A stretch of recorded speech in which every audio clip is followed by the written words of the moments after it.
China is going to host Asian Football Cup in 2023. Actually, South Korea has to host. South Korea have withdrawn.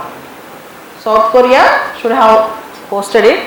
South Korea have withdrawn. So, China is going to host 2023 Asia Football Cup. Next news. India has recently joined a major global initiative. India has recently joined a major global initiative called Christchurch Call to Action. Christchurch Call to Action. What is this Christchurch Call to Action? See, in New Zealand, there was an attack on mosques in the place called Christchurch, and the man have used social media, YouTube and other media to propagate his views, to show that how he killed the Muslims, to show that how he has killed the Muslims. So this type of online terrorism, online extremism should be stopped. So India joined an initiative to stop this online form of terrorism and extremism. This is called Christchurch Call to Action. India has recently joined a major global initiative called Christchurch Call to Action to combat extremism and terrorism. To combat extremism and terrorism online and make internet a safe and secure place.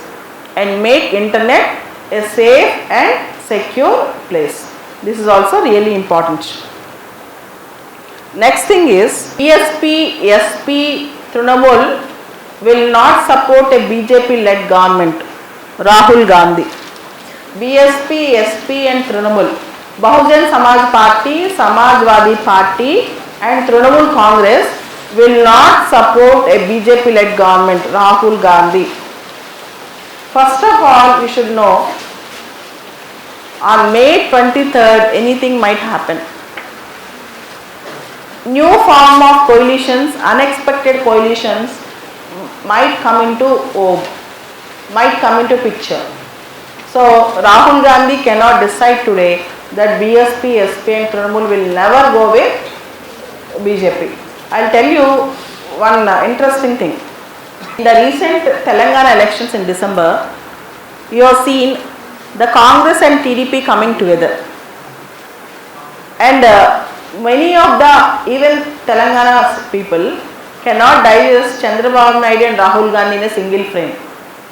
Okay, TDP was formed against Congress ideology. TDP basically was formed against Congress ideology. Then how come there can be a coalition between TDP and Congress to counter TRS? So that shows anything might happen in politics. So never say never in politics. Never say never in politics. Anything might happen. So don't give drastic statements in politics. That shows the immaturity of any leader. Giving a drastic statement shows the immaturity. BJP will come back to power with a majority of its own. Narendra Modi has to speak like that. BJP will come back to power with a majority of its own. Narendra Modi. And Narendra Modi condemned the Pragna Thakur words on God say as patriot. So this is something which can be recognized, but condemnation itself is not enough. BJP have given ticket to Pragna Thakur from Bhopal. Coming back again, if you open today's page number 9,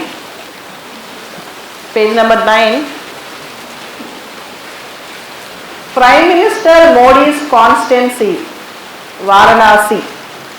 Prime Minister Modi's constancy, Varanasi or Kasi. Only one air quality monitoring station. Only one air quality monitoring station. Kindly read this article. Center stand and BJP's word differ on countrywide NRC. NRC means National Registry for Citizens.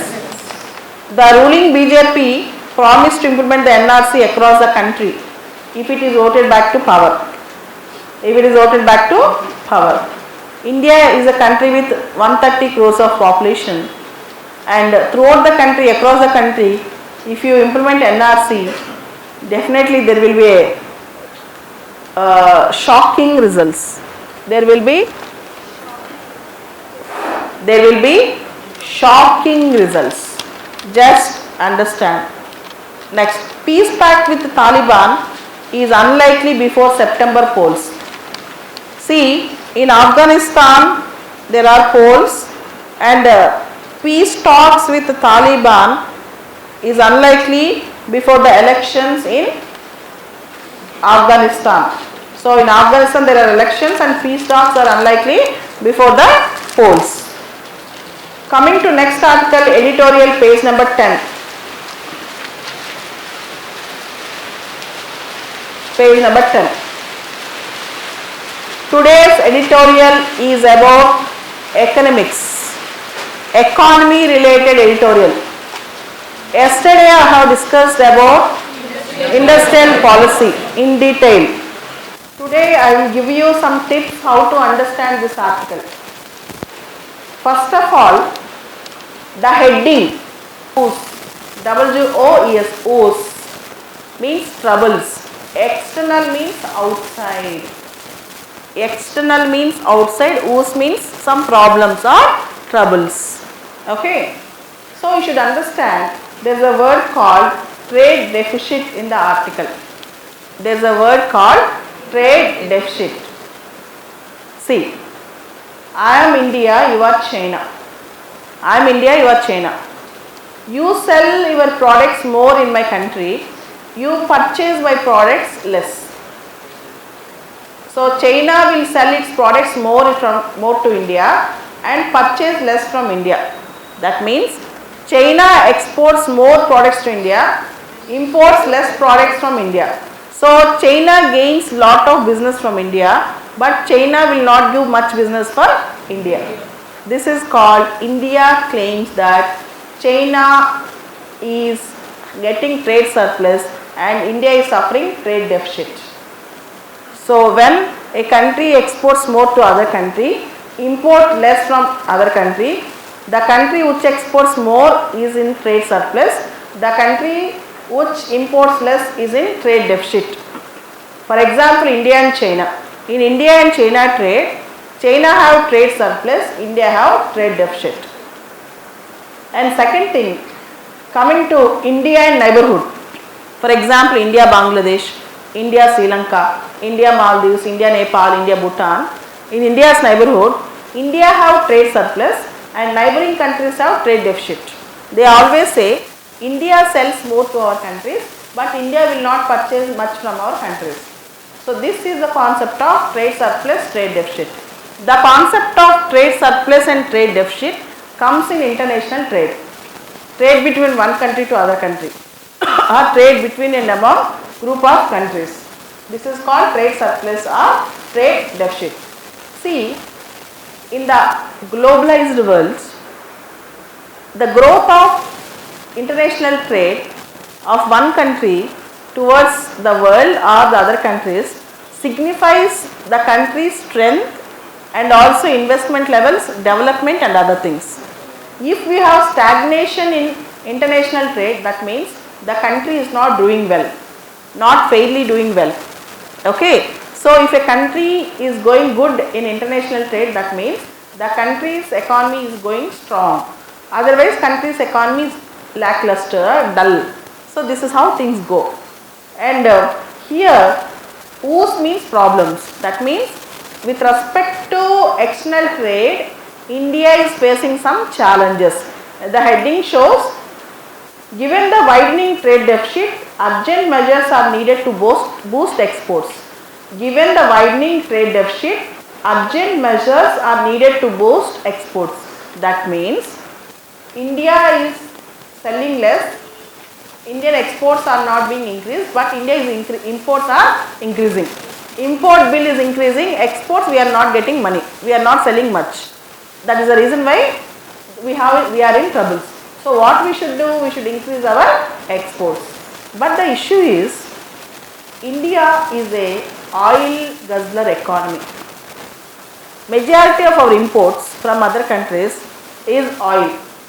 Without oil we cannot, because India is a growing economy, we cannot develop. So we have to pay our oil bills with respect to dollars. So this is one issue. And second positive thing about India is, India is very good at oil refineries. India will purchase crude oil and other things, and what India will do? India will refine it and sell it back. India will import and also export. Even this you have to understand. And India is also very good at petroleum products exporting after refining, electronic goods, organic and inorganic goods, chemicals, gems and jewelry, drugs, pharmaceuticals, etc. In these areas India is doing really well. In these exports India is doing well. So drugs and pharmaceuticals, chemicals and organic, inorganic foods, electronic goods, all these things India is doing well. And India also imports oil. Some of the oil India exports after refining, petroleum products. So to this extent India is doing good. But the thing is, India is not doing that good in non-petroleum, non-gem trade. Non-gems and jewelry, non-petroleum, India's exports are not growing up much. So India's imports are growing, but exports have stalled. What we are purchasing from other countries, they are increasing. So if you purchase more, you have to pay more. When you go to a shop and purchase, you have to pay more. If Indian government purchases more, the government has to pay more bill. So it means more bills means more dollars. Oil import prices in dollar terms have increased. Oil import prices in dollar terms have increased. So we are paying more dollars. And non-oil imports also are increasing. But unfortunately, Indian exports are decreasing. Indian exports are decreasing. So what we need to is to export more and more products and goods, particularly goods, because our merchandise exports, so they were slightly increasing but not properly increasing compared to last year. And here India have insatiable appetite for gold. There is a word, insatiable appetite for gold. See, India have a lot of thirst for gold. You all know that Indians have a lot of thirst for gold. They want gold more and more.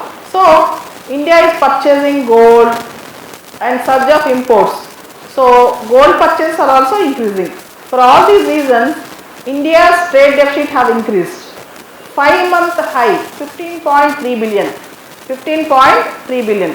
If trade deficit increases, we will have forex crisis. We have to pay more bills. This is a major issue. We have to shell out more money for that. So in order to have a fair trade, India should have a proper balance sheet. So our import bill and exports bill should match. Otherwise, in future, trade deficit will become wide and wide. This is the sense of the article. Okay. Next article, holding the center. Holding the center. See, European Union. There is a group called European Union. There were 28 countries. If Britain goes out, it will be 27. More countries, majority of the countries in the Europe are in European Union. United we stand, divided we fall. They have come together and formed a single market, customs union and many other mechanisms.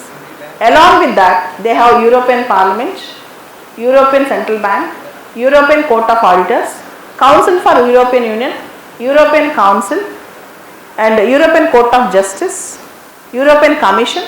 They have very good common mechanisms, and you have a mechanism called European Parliament, and elections for the European Parliament are very, very crucial for the European Union. There are 751 members in the European Parliament. and everybody thought Britain will exit from European Union on March 29th, but it got extended. So everybody thought that the membership will get decreased with the exit of Britain, but the membership remains same, 751 members, and hundreds of political parties and many candidates will contest the elections. And here there were many issues with respect to elections. First issue is immigrants policies. Immigrant policy means who can come to Europe, who can settle down in Europe, how to deal with immigrants, and how to deal with jobs and unemployment with respect to immigrants, and more importantly, in the name of immigrants, many terrorists are coming into European Union.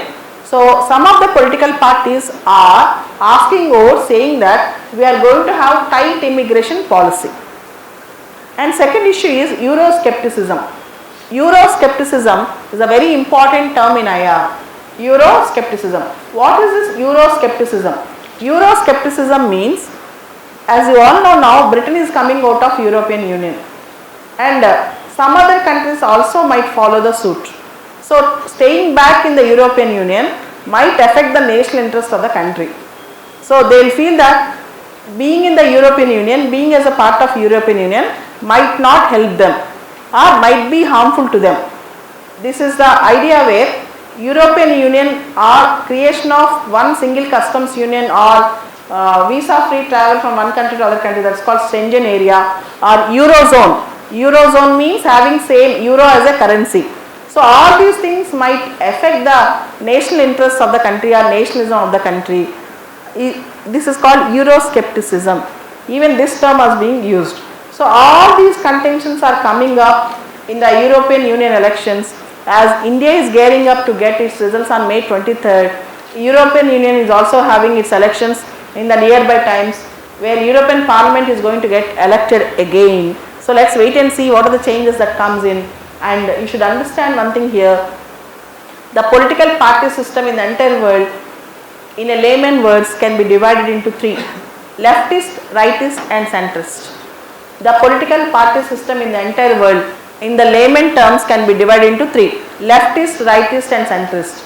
And if you observe, right-wing parties are gaining their prominence in the world, not only in India. Right-wing parties are gaining the prominence in the world, not only in India. Right-wing like conservative parties. Centrist parties are liberal parties. Leftist parties are like communist socialist parties.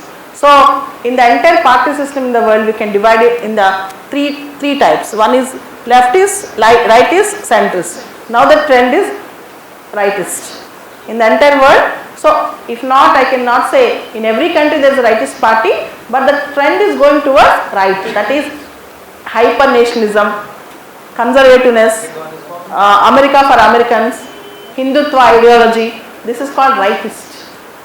Okay, coming back again.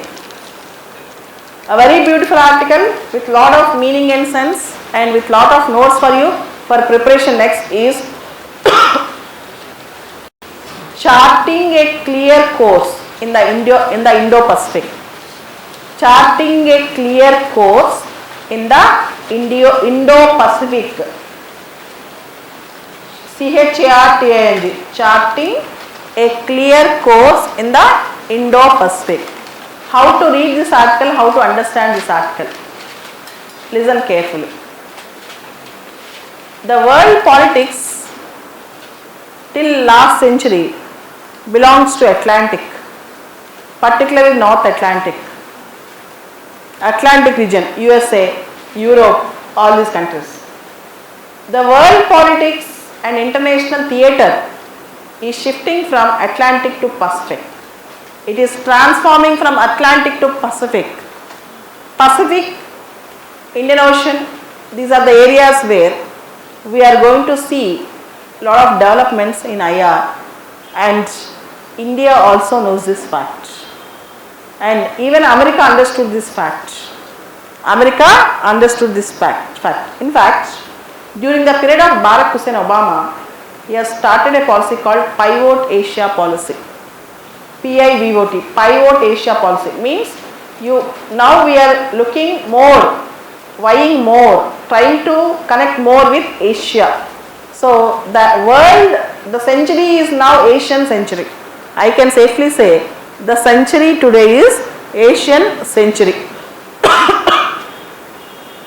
Coming back, in the year 1992, India started having very good relations with the eastward countries called Look East policy.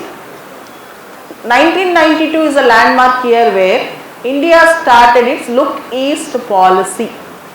After Modi coming into power in 2014, India started Act East policy.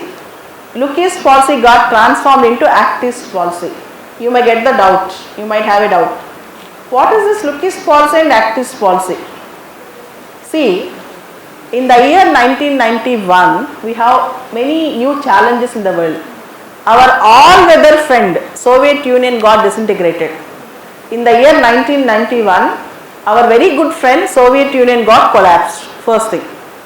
Second thing, in the year 1991, we have Forex crisis, foreign exchange reserves crisis. In the same year, we have started LPG, liberalization, privatization, globalization. And at the same time, we have seen growth of China, and China is trying to use its soft power, in fact, in the Indian neighborhood. At the same time, you all have seen India's northeastern countries, northeastern states. India's northeastern states. In India's northeastern states, there was backwardness, lot of backwardness.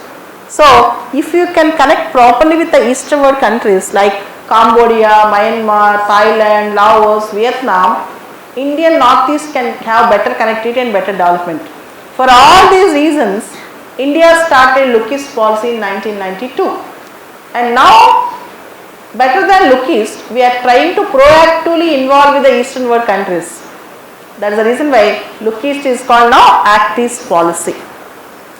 And the next important thing, in this region we have a strait called Malacca Strait.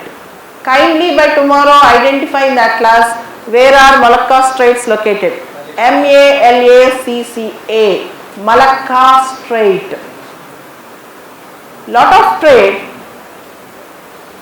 of many countries including India passes through this strait. The sea lane security of this area is very, very important even in the India's interest. And China is trying to occupy the area, sea lanes there. You all know the South China Sea issues. So, in order to contain China, though not directly but indirectly, a group was formed called Quad, Q-U-A-D. Quad means Quadrilateral Security Dialogue. Quad means Quadrilateral Security Dialogue. India, America, Japan and Australia. India, America, Japan and Australia. This is Quadrilateral Security Dialogue. Even this India got involved. Apart from that, to connect with Asian countries, see ASEAN, A-S-E-A-N, Association of Southeast Asian Nations. ASEAN is a group, Association of Southeast Asian Nations, with 10 countries as members, formed in the year 1967. Remember, ASEAN was formed in the year 1967 with 10 countries as its members. Now India is having a very good relationship with ASEAN. See, what are the countries like Myanmar, Thailand, Vietnam, Laos, Cambodia, Singapore, Malaysia, Indonesia, Brunei, Philippines. These are the members in ASEAN. Now India is having a very good connect with Asian countries. Even this you have to know. Apart from that, there is one more group called BIMSTEC, B-I-M-S-T-E-C. There is one more group called BIMSTEC, B-I-M-S-T-E-C. Bay of Bengal Initiative for Multi-Sectoral Technical and Economic Cooperation. Bay of Bengal Initiative for Multi-Sectoral and Technical and Economic Cooperation. I am repeating, Bay of Bengal Initiative for Multi-Sectoral Technical and Economic Cooperation, BIMSTEC. Okay. Apart from that, we also have Mekong-Ganga Cooperation. Mekong-Ganga Cooperation, M-E-K-O-N-G, Mekong-Ganga Cooperation, with 6 member countries, India and Myanmar together. Along with 4 other countries, we have Mekong Ganga cooperation. And we are also now talking about RCEP, Regional Comprehensive Economic Partnership, with 16 countries, with full 10 Asian countries plus India, China, South Korea, Japan, Australia, New Zealand. Okay, we have 16 countries in RCEP, Regional Comprehensive Economic Partnership. All these things India is also trying to connect with the eastward countries, as I have said earlier that the world politics are shifting from Atlantic to Pacific. That is charting a clear course in Indo-Pacific, not only India.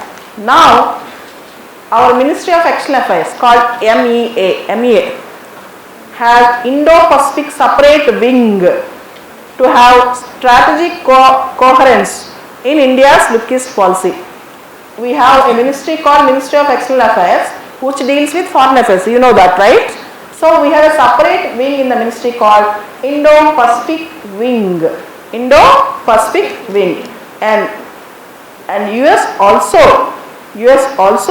renamed its US Pacific Command to US Indo-Pacific Command, US Indo-Pacific Command, and US is also trying to vie on this area. So this area is coming up, and the other says MEA should not only have a wing but also should actively promote proper look east policy.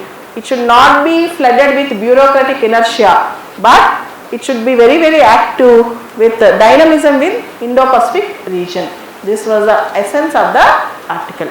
Understood? If you read this article, at least 10% of foreign policy, foreign groups, you can easily understand. This article is a learning point for you in IR. Okay, the groups I have said, like India's look east policy, transform into India's act east policy, world politics Atlantic to Pacific, 10 Asian countries, Malacca Straits, China's occupation of South China Sea, BIMSTEC, Mekong Ganga cooperation, RCEP, Quad, Quadrilateral Security Dialogue. All these things, if you read well, it gives you a lot of confidence. Okay, in a way you will have a perspective now. You can develop a perspective now, right? Let's go to the next topic. A referendum on the Prime Minister. See, you need not read the entire article, but I can tell you in single sentence. The elections which we are having now, presumably we all know it was for our parliament and in Andhra for state legislative assembly, but it is not for Lok Sabha for our MPs. It looks like it is something like competing for a Prime Minister's post. Okay, see, we are giving less preference to our MP elections and other things, and we are more thinking about who should be our Prime Minister. See, Prime Minister is the person who leads the Council of Ministers. So, but unfortunately, in the Indian context, Chief Minister and Prime Minister are becoming more important persons, more charismatic, enjoying larger than life image rather than the just Prime Minister. Among ministers, he is Prime. He is called Primus inter pares, first among the equals. He is sun among the stars, but not the only star who is shining always. But unfortunately, we will give more priority to the position called Prime Ministership, Chief Ministership. So this is too much. The foot soldiers of Hindutva in West Bengal. You know what happened? Ishwar Chandra Vidyasagar statue was vandalized. Ishwar Chandra Vidyasagar statue was vandalized. So you should work it on this. And we will go to the politics.